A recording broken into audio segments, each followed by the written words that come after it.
আরে ভাই, এই আমানতের সম্পদগুলা হইল আমাদের মালিক আমাদেরকে শ্রমিক রেখেছেন। আমরা কাজ করার জন্য শ্রমিকের কাজ করতেছি, মাটি খনন করতেছি, পুকুর খনন করব। ওই মালিকের জায়গার ভিতরে আমরা এই কলস পাইলাম, স্বর্ণের কলস।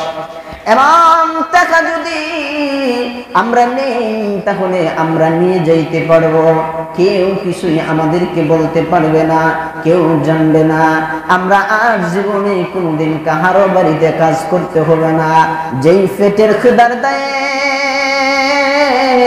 অন্যায়ের বাড়িতে আমরা কাজ করে পেটের খাবার জোগাই, আর কাহারো বাড়িতে কাজ করতে হবে না।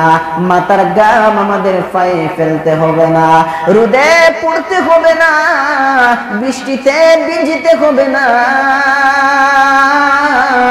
আমরা যদি চাই তাহলে এই স্বর্ণের কলস আমরা নিয়ে যেতে পারি, কিন্তু আমাদের একটা পরিচয় আছে, আমরা হইলাম ইমানদার মুসলমান, আল্লাহর গোলাম।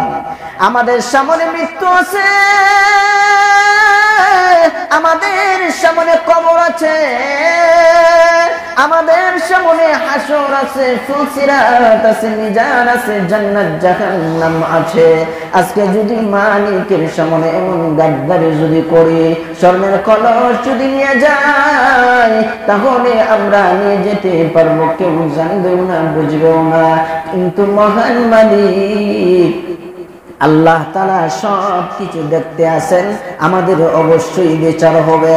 আল্লাহ যদি জিজ্ঞেস করেন, এর শ্রমিকের দল, কেন মালিকের আমানতদারিতা রক্ষা করলি না, কেন আমানতের খেয়ানত করলি? আমি আল্লাহর কাছে জবাবদিহিতা করো। আমরা শ্রমিকের দলকেও আল্লাহর কাছে জবাব দিতে পারবো না, কোন কারণে খেয়ানত করেছি। আমরা এই সম্পদ নিতে পারবো না, কেননা আমরা সকলেই ইমানদার মুসলমান। আমরা সবাই তো ইমানদার মুসলমান। যদি আমানতের খেয়ানতটা যদি করি, তাহলে আল্লাহর আদালতে কিয়ামতের দিন জবাব দেওয়ার মতো কোনো রাস্তা নেই।